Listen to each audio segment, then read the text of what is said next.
어미 들깨는 운 좋게도 포획망을 피해갔습니다.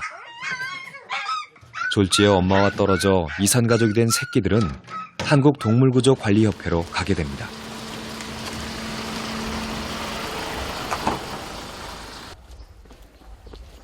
이곳은 북한산 인근 휴게소. 벌써 3군데째입니다. 오후 5시. 인근 식당에서 주는 잔반을 먹으러 들깨가 매일 산 밑으로 내려오는 시간입니다.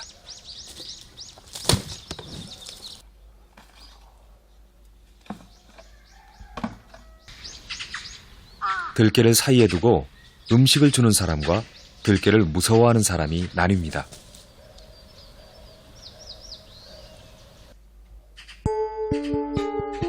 음식 냄새를 맡고 먼저 접근한 것은 길고양이. 이 풍성한 먹이 앞에서 어쩐 일인지 금세 주랭랑을 칩니다.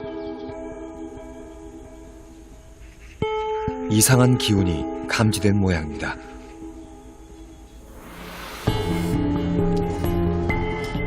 잠시 후 우거진 숲을 사이로 모습을 드러낸 건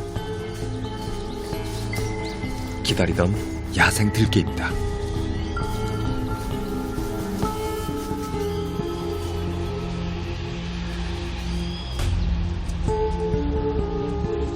눈앞에 펼쳐진 만찬 앞에서 사이좋게 식사를 하기 시작하는데요.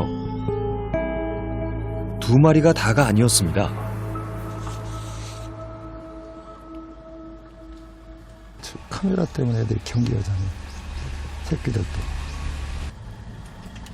신도께 잡종으로 보이는 백구는 경계를 늦추지 않습니다. 그 사이 마취 주사기가 장전되고 이내 표적을 향합니다. 마취 주사기가 엉덩이에 정확히 꽂혀야 마취 효과가 제대로 나타납니다.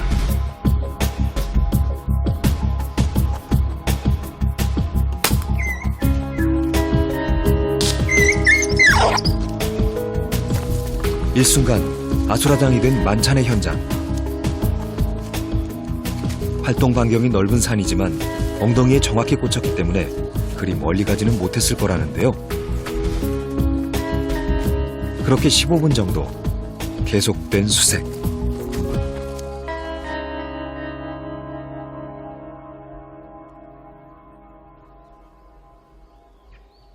저 멀리 쓰러진 하얀 들깨가 보입니다.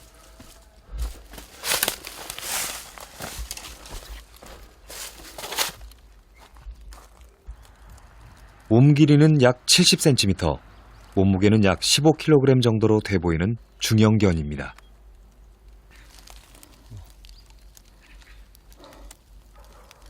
숨은 이상 없이 쉬고 있는 건가요, 지금? 예. 1월이나 2월 났을 것 같은데 새끼가 크네. 아, 3, 4개월 됐는데 이렇게 지금 큰 건가요? 들깨들은 이제 진화를 해. 자기 몸매를. 커져야 돼, 살아남으니까.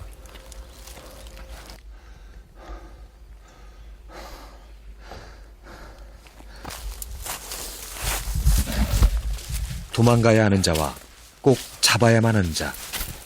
모두에게는 다 그럴 이유가 있습니다.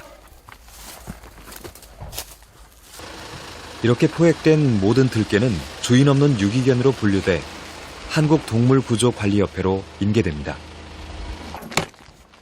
그 사이 마취에서 풀려난 백구. 이제 산속에서의 생활은 안녕입니다. 다시 돌아오기는 힘들 겁니다. 이렇게 애들 그러면 어디로 가나요? 이거는 저희 협회 양주 쪽으로 해서 보호소에서 보호하게 될 거고요. 저희가 공고해서 사진 찍어서 올려놓고 그다음에 주인분 찾게 돼요. 그도 고단했던 하루를 마칩니다. 이렇게 보내는 것도 마음 편치 않으시겠어요? 그럼요. 저도 좋지만 사람들한테 쫓기고 미움받고는 들어가서 보호소에서 있다가 분양되는 걸 저는 원하거든요. 그러나 미래가 꼭 밝지만은 않습니다. 야생화된 대형견은 입양처를 찾기가 더 까다로운데요.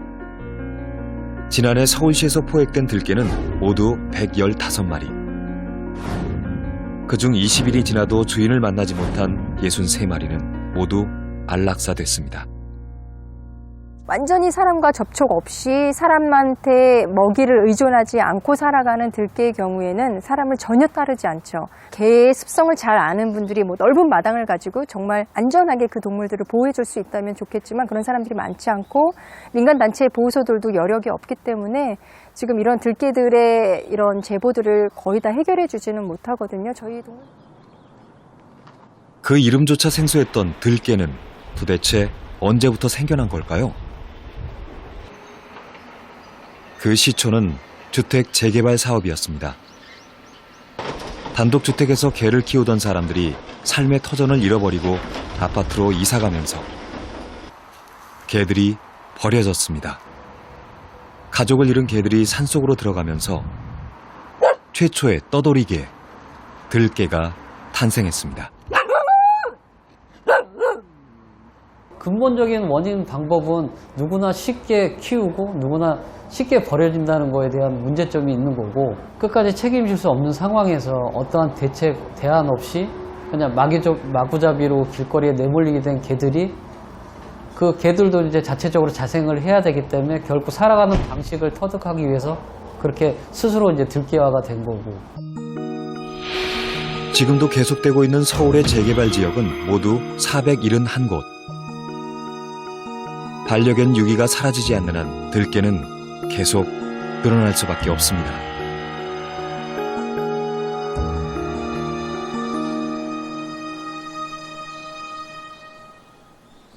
오늘 민원을 받고 출동한 곳은 북한산 아래 한 주택가입니다.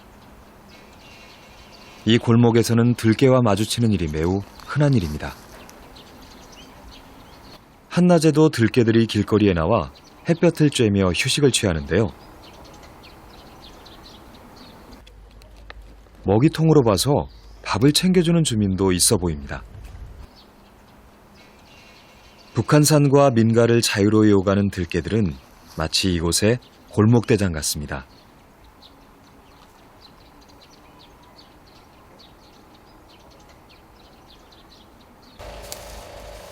포획 전문가 방기정 씨도 이미 이곳이 익숙합니다. 몇 번 포획을 시도했으나 그냥 돌아섰던 곳. 그 사이 들개 가족이 더 늘었습니다. 민원이 계속 들어와요. 지금 잡아달라고 연락 왔어요. 얘들은 옛날부터 있었던 애예요, 사장님. 한 마리 쟤만 늘어난 거예요, 쟤가 새끼였거든요. 네, 그리고 저렇게 좀 금방 크니까 저 새끼들을 잡아가세요. 얘는 이제 죽을 날도 얼마 안 남았어요. 5년째예요. 아주머니가 그러면 좀 묶어서 기르시든가요. 제가 제발 부탁해요. 제가 안 되니까. 그녀는 주인은 아니지만 무려 5년 동안 들개들의 밥을 챙겨줬다고 합니다. 결국 갈등은 극한으로 치닫습니다. 민원이 그럼 미리만 들어서 걔나 저나 다 죽이는 거예요, 그냥? 누가 죽인대요? 끌고 가면 죽는 거죠. 그러면 그게 살인다고 생각할 수 있나요? 하는지 그렇잖아요. 민원들 한다고 해 사람들이 불편하다 해가지고 생명을 마음대로 포획해가지고 죽음 쪽으로 몰아넣는 그런 짓을 하는 것을 그냥 보고 있으란 말이에요. 들개를 사이에 두고 욕설까지 오가는 상황. 누구도 물러서기 어렵습니다. 이상한 조짐을 느꼈는지 느긋했던 들개들이 술렁이기 시작합니다. 얘를 잡아가세요. 얘를 잡아가세요. 얘 둘이는 이제 늙었어. 그러니까 얘는 그냥 자기 놀던 동산에서 죽게 하고 얘 잡아가세요. 얘 이름이 가을이에요.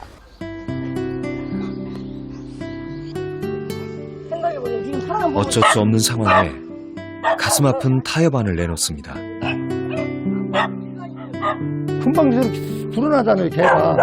아주머니 먼저 제가 왔을 때 잡았으면 이런 일이 없어요. 포획 전문가도 오늘은 마음을 굳게 먹은 듯합니다. 아이를 키우는 집이나 등산객들은 들개를 잡아가라고 하고 먹이를 주는 사람은 안전하다고 합니다. 그냥 얘네들 태어나기 그렇게 태어났으니까 살아있는 동안은 밥을 주고서 키워야죠. 이 산 등산하는 사람들 이렇게 따라가요. 그러니까 등산하는 사람들은 그걸 모르고 무서워서 쫓아갖고 우리 절에 와서 개 좀 묶어 키우라고 막 항의를 한다니까요.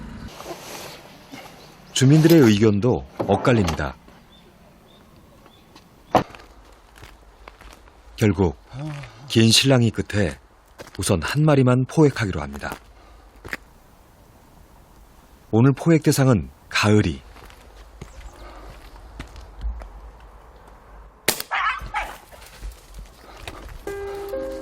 북한산 아래에서 2년 남짓 살았습니다. 가을이는 별로 저항도 하지 못한 채 그 자리에서 쉽게 포획됐습니다. 어디에서도 살 수 없는 존재. 누구도 책임지기는 어려운 들깨.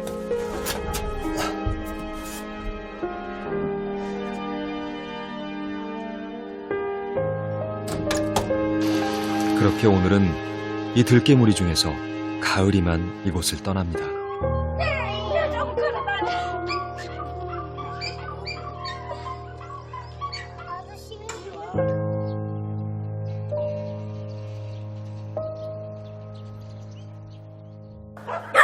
가을이가 떠난 밤.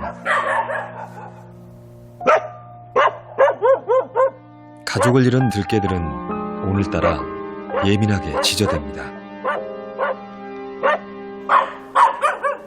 이들은 도대체 어디로 가야 할까요? 그들은 지금 세상을 향해 항변하고 있는지도 모릅니다.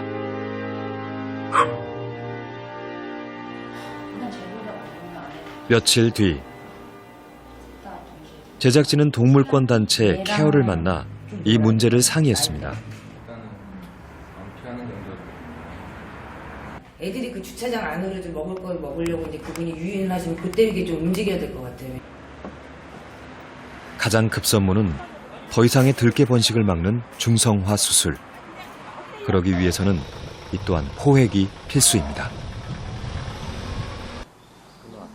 그렇게 다시 들깨무리를 찾았습니다. 그날도 들깨무리는 평소와 다름없이 편안해 보였는데요. 평소 들깨들에게 주로 먹이를 줬던 주차장을 포획 장소로 선택했습니다.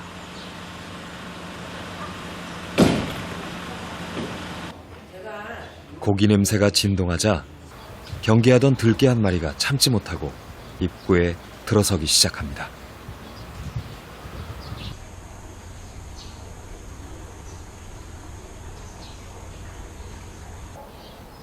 이제 슬슬 포획 준비를 해야 하는데요. 구조대원들보다 들깨의 발이 빨랐습니다.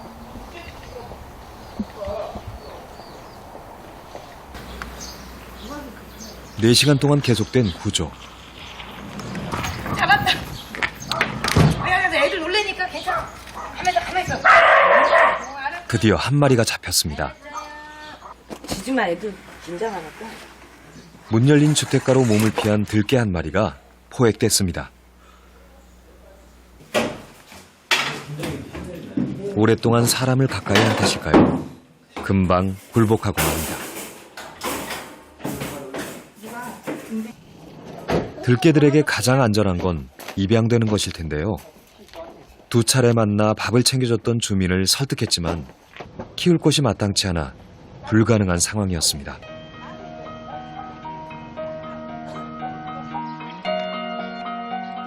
구조는 5시간째 계속됩니다. 두 번째 구조 작전.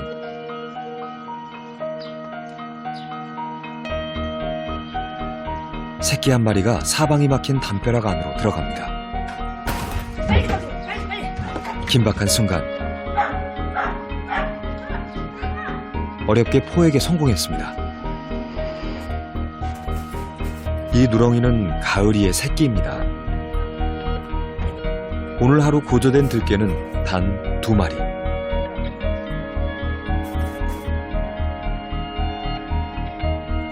들깨는 구조도 해결 방법도 쉽지 않습니다. 굉장히 지금 넓은 공간 속에서 자유롭게 살아가던 동물이 묶여서 살아간다거나 좁은 공간에 갇혀서 살아가는 거는 굉장한 스트레스거든요. 저희도 지금 방법이 없어서 너무 안타깝고, 그래서 그냥 중성화 수술을 해서 주민들이 좀 인정만 해주신다면 그냥 여기서 이렇게 더 이상의 번식만 하지 않고 그냥 자연스럽게 살아가게 하는 것이 사실은 좋지 않을까. 물론 완전하지 않습니다. 그러나 지금 우리가 들깨에게 해줄 수 있는 게 겨우 이 정도입니다. 다행히 구조된 들깨의 몸 상태는 매우 양호했는데요. 중성화 수술을 마친 뒤 이들은 다시 살던 곳으로 돌아갈 것입니다.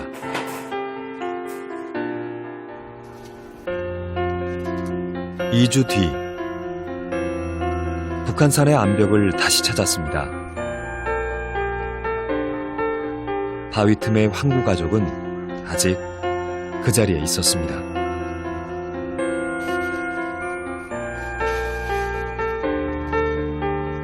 그 사이 새끼들은 부쩍 자란 모습입니다. 근데 지금 저희가 있는 곳은 국립공원이라고 하는 특별한 곳입니다. 이 친구들은 여기에 살고 있는 고유종이 아닌 외부에서 들어온 외래종이 되겠죠. 그렇기 때문에 이 녀석들은 현재 야생동물보호법에서 잡아서 동물구조협회에 인계인수하는 게 현재 절차입니다.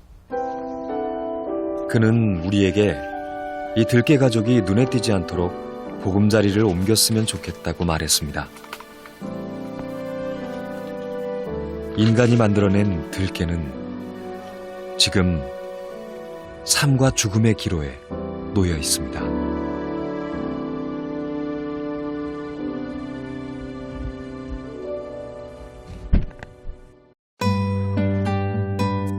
그 모습이 너무 그냥 예뻐 보이더라고요. 태우의 잘생김이 저에게 주는 영향이 컸다고 생각합니다.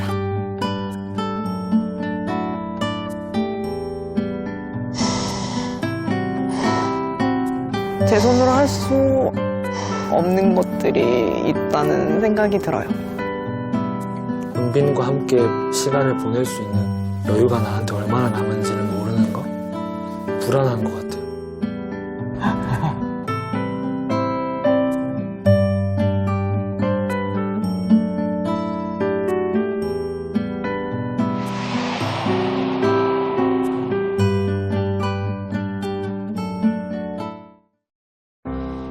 아주 조그만 눈도 못 뜨는 널 처음 데려오던 날 어쩜 그리도 사랑스러운지 놀랍기만 하다가 지금 이 순간